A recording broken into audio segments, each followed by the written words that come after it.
दिखाया जिसने क्रिकेट की दुनिया को वाकई सोचने पर मजबूर कर दिया है। 343 रन ये सिर्फ एक बड़ा स्कोर नहीं था, ये तो एक पहाड़ जैसा लक्ष्य था। और दक्षिण अफ्रीका ने इसे हासिल करके न सिर्फ मैच जीता बल्कि अपने ही सबसे बड़े सफल वनडे चेस के रिकॉर्ड की बराबरी भी कर ली। तो सवाल यही उठता है कि क्या ये भारत की कमी थी जो शायद 20-30 रन कम बना पाया, या फिर ये दक्षिण अफ्रीका की एक असाधारण, एक परफेक्ट पारी थी। चलिए इस रोमांचक चेस के पीछे की पूरी रणनीति को समझते हैं। देखिए, ये सिर्फ एक जीत नहीं थी, ये एक साइकोलॉजिकल बढ़त थी। सीरीज अब 1-1 से बराबर हो गई है और अब ये मुकाबला और भी ज्यादा दिलचस्प हो गया है। तो कहानी की शुरुआत होती है भारत की बल्लेबाजी से। अब देखिए, 342 का स्कोर सुनने में तो बहुत बड़ा लगता है ना, लेकिन क्या वॉन्डर्स की उस पिच पर यह स्कोर सच में काफी था? भारत की पारी को हम दो हिस्सों में देख सकते हैं। एक थी शानदार शुरुआत और दूसरा हिस्सा था एक ऐसी फिनिश जहां मोमेंटम बस थोड़ा सा कम हो गया। भारत के टॉप ऑर्डर ने तो एक जबरदस्त नींव रखी थी।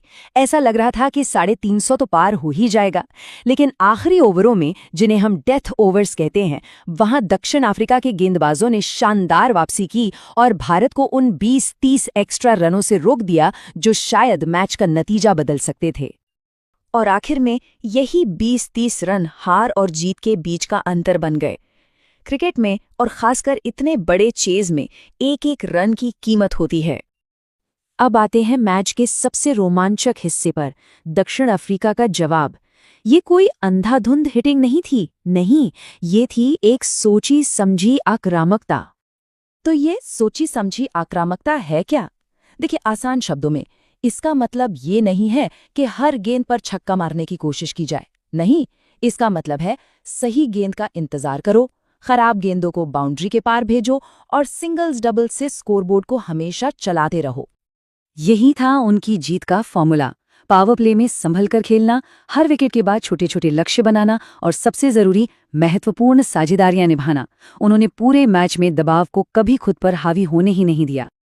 और ये आंकड़ा, ये उनकी रणनीति की सफलता की पूरी कहानी कहता है। सोचिए, इतने बड़े चेज में उन्होंने रिक्वायर्ड रन रेट को कभी 7.5 से ऊपर जाने ही नहीं दिया। ये दिखाता है कि मैच पर उनकी पकड़ कितनी मजबूत थी। और अब बात करते हैं उस डिपार्टमेंट की जिसने शायद इस मैच का रुख पूरी तरह से पलट दिया, स्पिन गेंदबाजी का अंतर। याद है, पहले मैच में भारतीय स्पिनर्स दक्षिण अफ्रीका के लिए एक पहेली बन गए थे।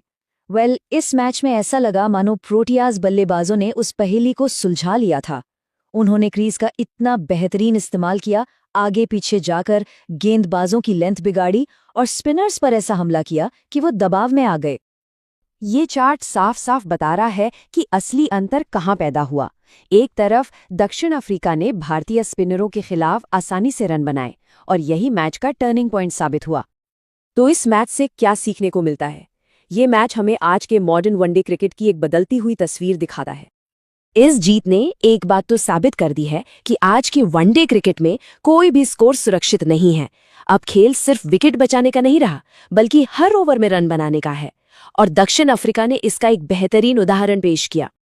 तो अब सीरीज के निर्णायक मैच में क्या होगा? एक तरफ दक्षिण अफ्रीका आत्मविश्वास से भरी हुई है और दूसरी तरफ भारत को अपनी गेंदबाजी की रणनीति पर फिर से सोचना होगा। क्या वो अपनी टीम में कोई बदलाव करेंगे? ये देखना बहुत दिलचस्प होगा। और अब सब कुछ आकर टिक गया है सीरीज के फाइनल मैच पर। सवाल बस एक है, क्या भारतीय टीम इस हार से सीख कर वापसी करेगी या फिर दक्षिण अफ्रीका का ये जबरदस्त मोमेंटम उन्हें सीरीज जिता देगा? यकीनन एक रोमांचक फाइनल हमारा इंतजार कर रहा है।